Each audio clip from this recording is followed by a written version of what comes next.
Good day everyone, this is Patrick from EasyFX Code Trading System, and this is Thursday the 15th of August 2019, and it's about 1:45 in the afternoon in Singapore. And this is a follow-up review on price action over the last couple of days, and I will separate the two groups of forex pairs. I'll review Euro, cable and the Aussie dollar together, and I'll have a separate review on spot gold and dollar yen in a separate review. Alright, let's start with the euro.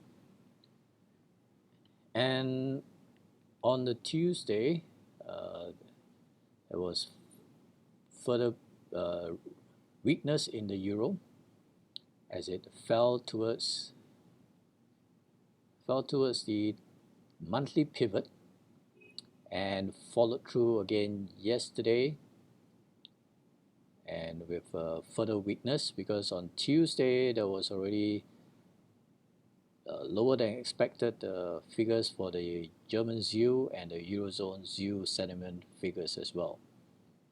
So yesterday was a resumption of the bearish move, and that has fallen through this intermediate support level, and which is now exposing the next support area at a weekly S1 and just above the 111 level. Alright, and if we look at the 4-hour chart, that was the break yesterday when it fell below the monthly pivot and below the rectangle that it has been consolidating inside for the last week and a half. So now it's going to consolidate within the next zone between this 111.60 area and this 111.16 or around 20 area. So about a 40 to 50 pip range. Alright, and today is a holiday in most parts of Europe. And let's move on to the cable. Cable is still in a very tight range since falling through the weekly pivot that was last week. And if we look at the 4-hour chart, on Tuesday it did have some mixed bag of good and bad news on the job front, with lower claims. There were job claims, but slightly tick higher on the unemployment rate. Whereas on Wednesday though, the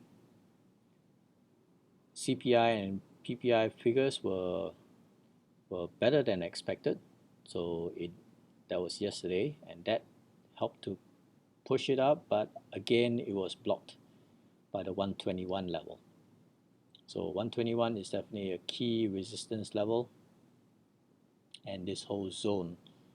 So it has pulled back and still remain within a very tight range now of about 50 pips. Moving back to the daily chart, it is still in a very precarious position where it could easily fall below this key support level of 120. So it needs to try to climb back out above the 121 to find some support base. So today there is retail sales figures coming out in the afternoon, so that will be the last bit of news for the UK this week. So we'll see whether there's any possibility of a breakout higher, or whether it's going to continue to consolidate for the rest of the week. Okay, moving on to the Aussie dollar. Now The Aussie dollar had wild swings since Tuesday, because on let me move to the 4-hour chart.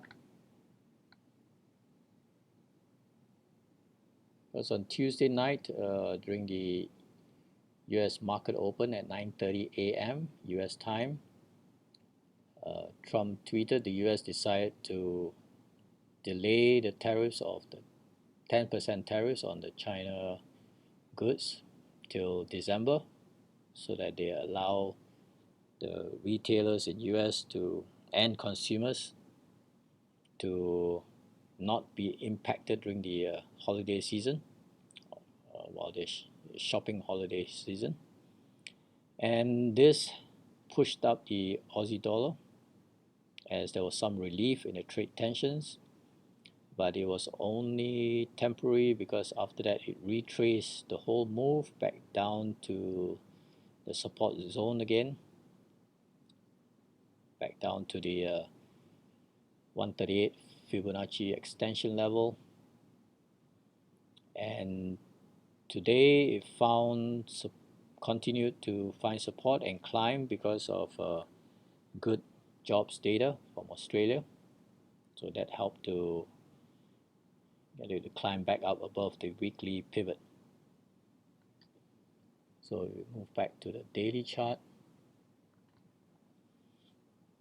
So Tuesday there was relief on the trade tensions, but then they still have not come back to the table for another 2 weeks. So there was only a temporary relief, and just as quickly it fell back to retrace that move. And today it's climbing back up because of a positive jobs report.